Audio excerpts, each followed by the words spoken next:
Hello, my name is Sydney. Today, May 4th, I'm going to Anne McLaughlin's residence to interview her reference to the municipal building, the old rural high school. My hopes are that you enjoy listening to my interview.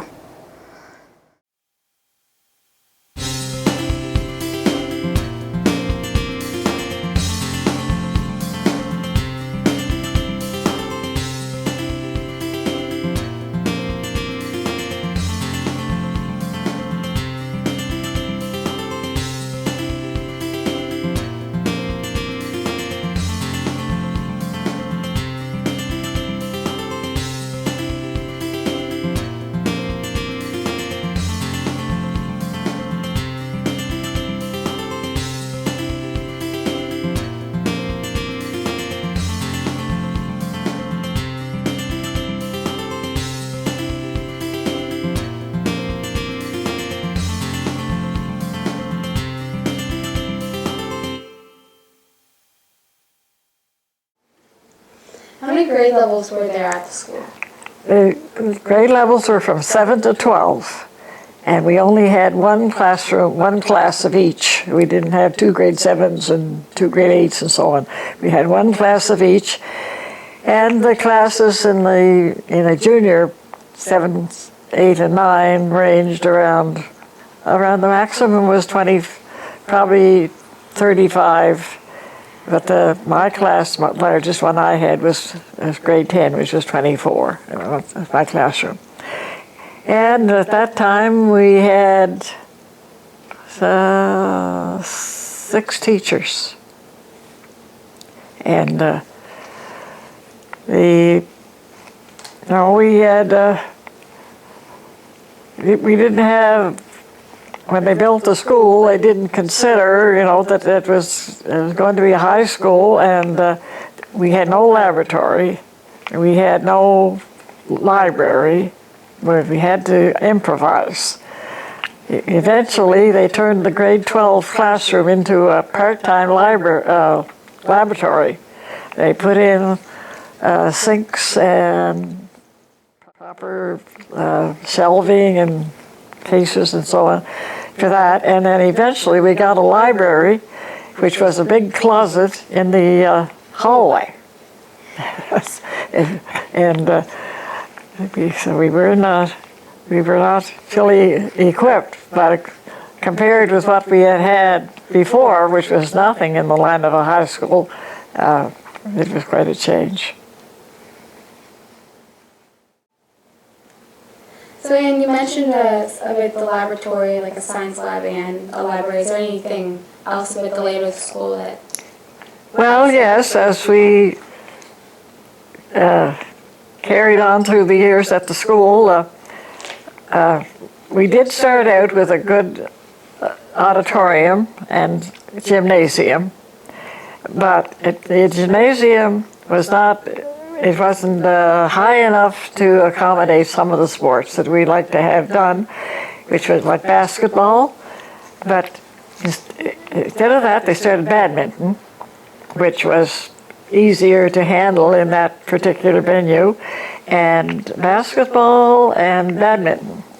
Not basketball, but badminton and volleyball. We tried to do those.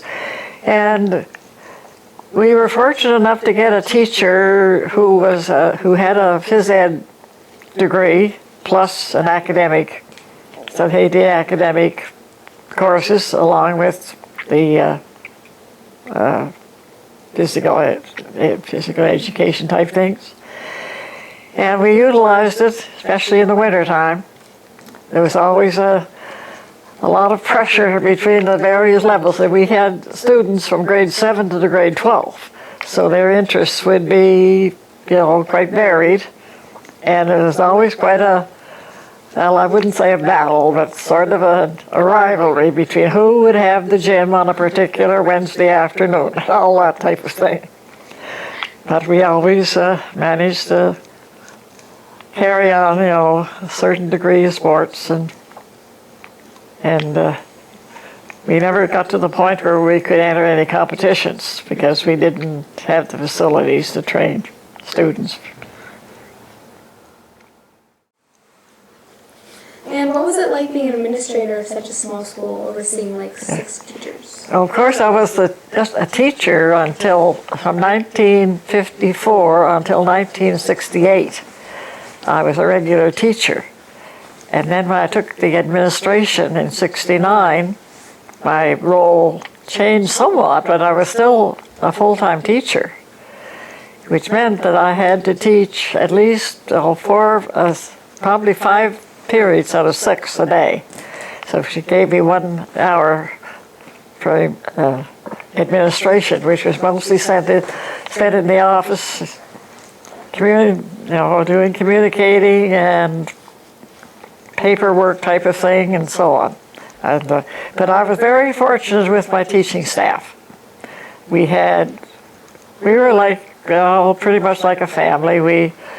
I didn't have to do much on hands supervising the teachers because they all knew their role, and we were really lucky with teachers at Cambridge High School. What were the graduating classes like and the graduations for the Cambridge Rural High School? Well, the graduation classes ranged from, let's say, 24, 25 students down to 7 or 8. Okay. Our teaching staff, we managed to get some very, very good leaders. And for one example, we had a teacher that was very interested in art, and she herself was very artistic. And she brought an art program into the school, and she encouraged the students to participate in arts, and she did so many extra things. She had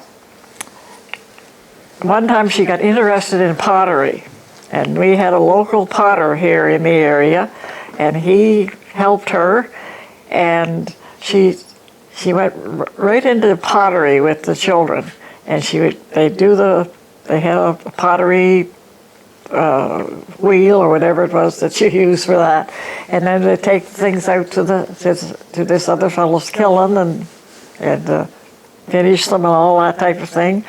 And she not only did that, but she got the students interested in the history and the background, and she would take them on side trips. They were to enter the museum and went to St. John to the art gallery, and she really opened up a lot of their. In fact, one of the students that now has her own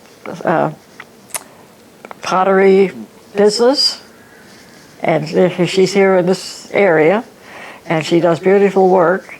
And other ones have gone to craft school, and that was one area that was kind of different.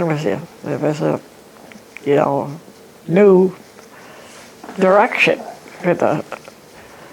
and we, in spite of the fact that we only had 6 teachers, we were able to introduce extra. Another thing that we were very lucky with too was music. We had one woman in the area here who was an accomplished musician, and first of all, she started to volunteer at the school, just on her own, but then the home and school. At that time, we weren't allotted a music teacher, but the home and school became very active, and they managed to get us grants and things like that to establish a music program. So we had a full-time music teacher, and then we entered the festivals, and we had a festival every year. And we had adjudicators come to judge the entrance and so on. And at that time, as well as our school, at first, it went from grade 7 to 12. But the students from grade 1 to 6 were still in their old rural schools, and there were at least 10 of those. Yes, we were very fortunate to have this accomplished music teacher that taught music at the high school, and we got to the stage where we were able to enter the music festivals. And this area already still had the small grades 1 to 6 were still in the small rural schools, and they participated in our music festival. They came to the school for the music festival and performed and so on, and the whole area, with even the people that didn't have children in the high school, were interested and involved in the high school through programs. Another thing too, the auditorium at the high school at that time was the only venue. It would be the biggest area, the biggest public area available. So it was used a lot by the communities. See, the Cambridge High School served not only Cambridge, it served all the communities around Cambridge. It was the central area.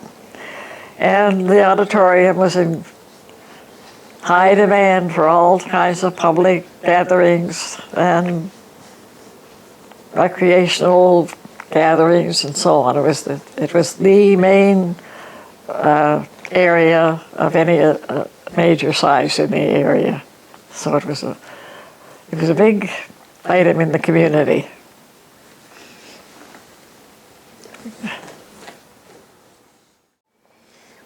Where was the new elementary school built at? Where was I what? Where was the new elementary school built at? Oh, the new elementary school was built directly across the highway from the high school on the Cambridge Road. What was the name of the elementary school? Cambridge Elementary School. How many students were attending that school? I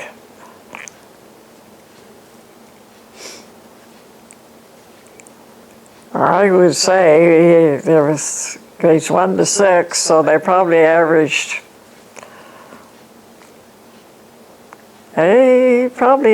25, 30, say 25 students to the grade at that time. So 725 is how much now?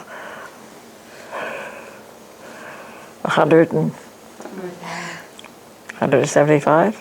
175.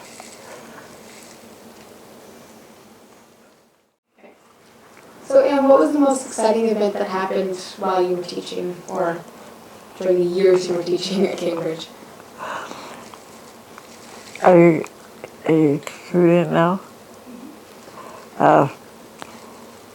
Well, I think that one of the major things that affected the school was the Groundhog gale. It occurred on Groundhog Day, February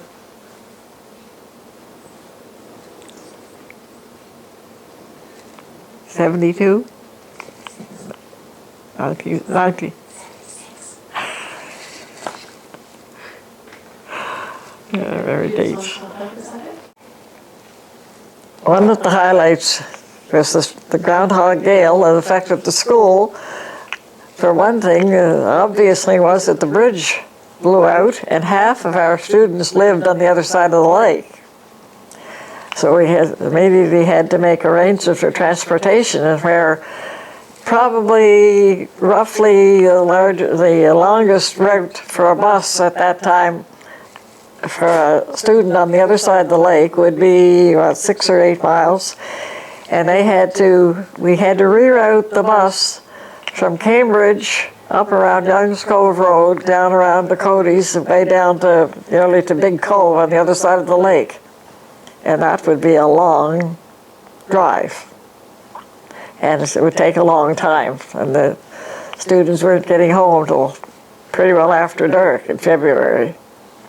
And some of the abutments were left where the old bridge had been, And they maneuvered somehow, I never got down to look at it, but they had some way that they could get across the lake. And of course, we forbid them to do it. But somehow or other, they would escape the regulation, and they would walk across the lake on this improvised crossway. So that was quite a headache that we had to contend with. And that lasted until the spring, and then they put a ferry on. But the bus still couldn't go across the ferry. It still had to go around because it wasn't a real ferry, it was just a scow type thing. And the bus would have to go around the bridge. I don't think the bus ever went across the ferry. I don't think it did. That was one of we had to adjust everything to time and so on so that the youngsters could get home at least before dark. And Cambridge Narrows Community School thanks you for your time, and I thank you for sharing your stories with me. It's greatly appreciated. Thank you. Oh, you're very welcome. And Cambridge Narrows thanks you for your time and sharing your stories with us. It was Oh, you're very, very welcome, and I admire you students for doing this project. It's been a wonderful, wonderful location, and I'm sure you're learning a lot. But I admire you students for taking part in this program, and I'm sure that you're learning a lot, and it's wonderful that you're getting out and meeting the public and getting to know your community, and you're doing a great service really to the community by this project, and I'm sure that you're gaining a lot from it, and we are too. Thank you. So in the gym, Yes. it was a community thing. Like what sort of community events happen there? Yes, it was a very important venue for the community, and a great number of public functions were held there. A lot of public,